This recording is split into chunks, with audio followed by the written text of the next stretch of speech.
pretty surreal today. I'm sure it's pretty surreal for these people. At the end of the block there is the Watts home. I'm sure that there are people coming in and out of this neighborhood. I've driven by here twice already, and I can tell you the neighbors have already eyeballed me, so I'm not trying to get my license reported. But there's the Chris Watts house. Oh man, it is.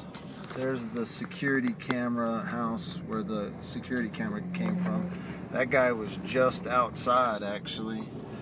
I don't want to I don't want to drive by here 3 times and get shot. So it's a real nice neighborhood, man. This is one of the nicest neighborhoods in the area as far as a place to live.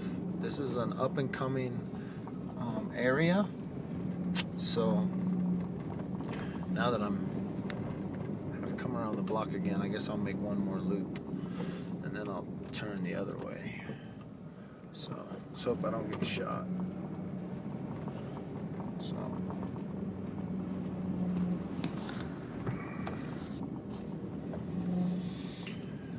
there's the house.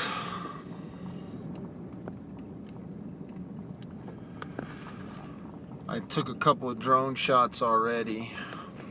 Took some video footage too. Walked up to the door to read the little sign. And so, man, if you're just joining, we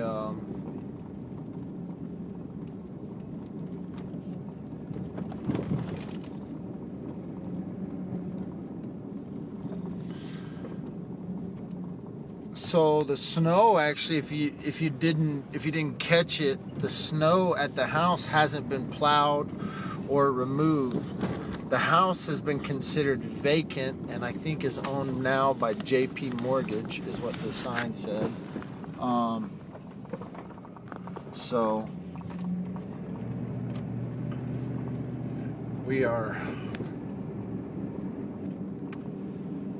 I'm torn about.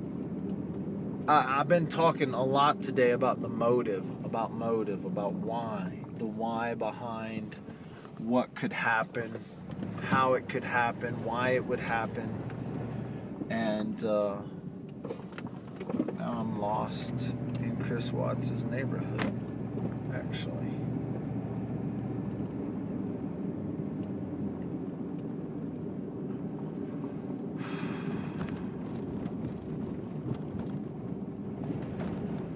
Yeah, that went right by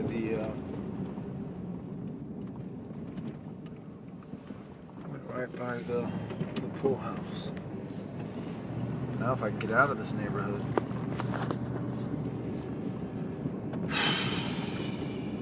Man, it's tough.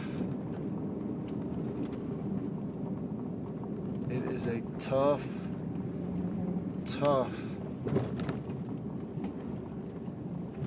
idea. I have no idea where I'm at now. I'm thinking though I can get over there via the school, maybe behind the school.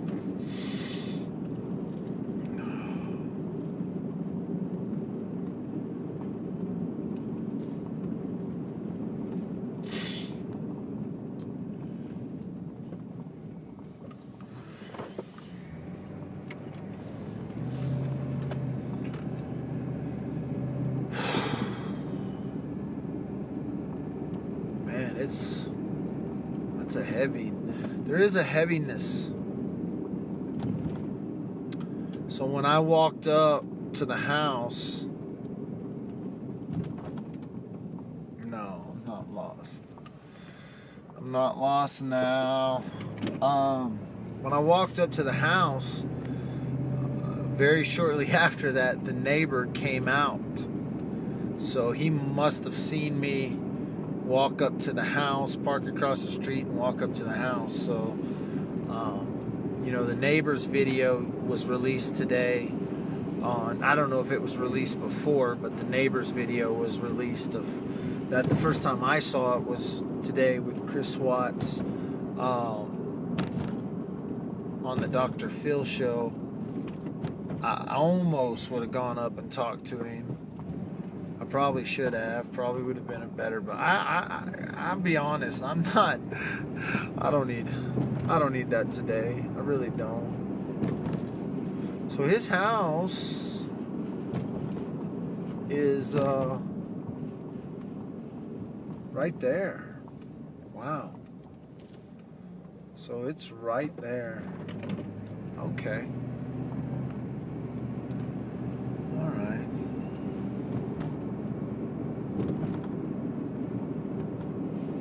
Yeah, all the discovery was released when they released that interview, I guess.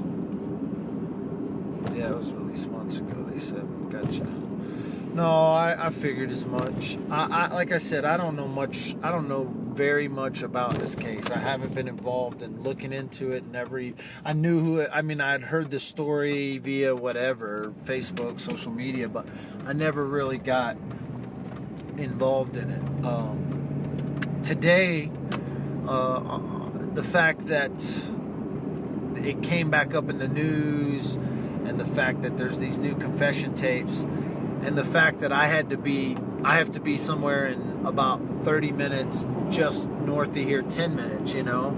So I decided to go by. I decided to talk about the Chris Watts case today.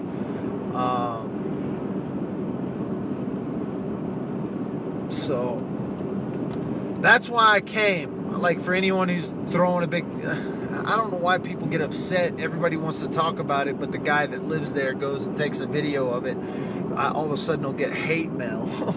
But I did it only because I had to be up here anyway. I'm literally going down the street from here, getting paid to be up here.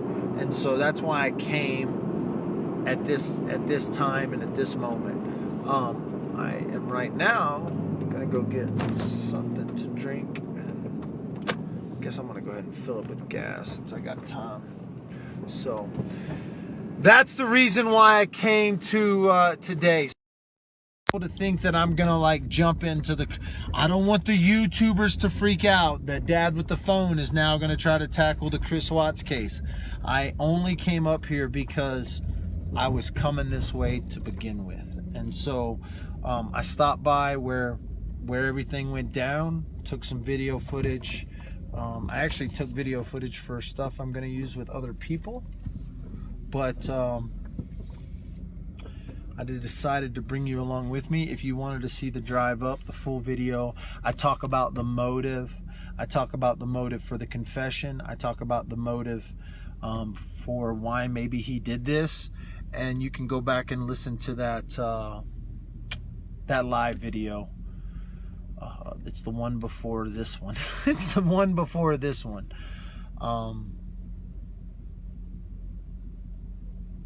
Man, it's a tough one. It's a tough one. It's a tough one.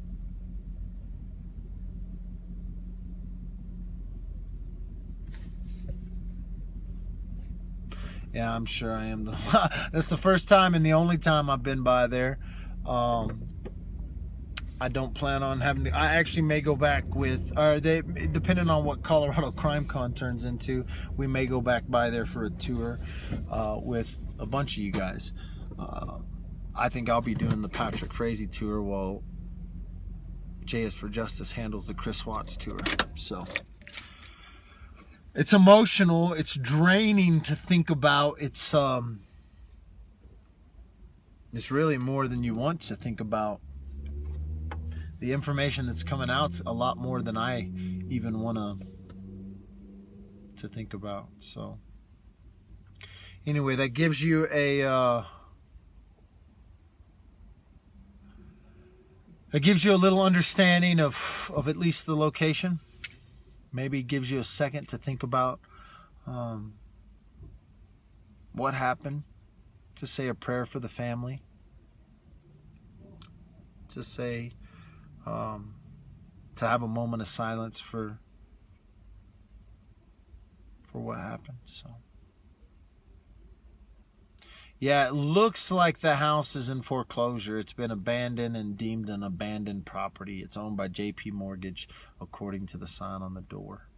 So thanks for joining Dad with the Phone. Go check out the live video where we pull up. That's a good hour-long video with some random talks about some random stuff. But we do talk about motive. I talk about motive. I talk about motive. We don't. I did a lot of talking. And man, it's tough. It's tough. You guys have a good evening. I'll do a drive home video tonight. You guys can join for that if you want. And talking about murder sucks. Plus we got bad news in Woodland. There's another suspicious case that involves a 13-year-old. So lots of craziness.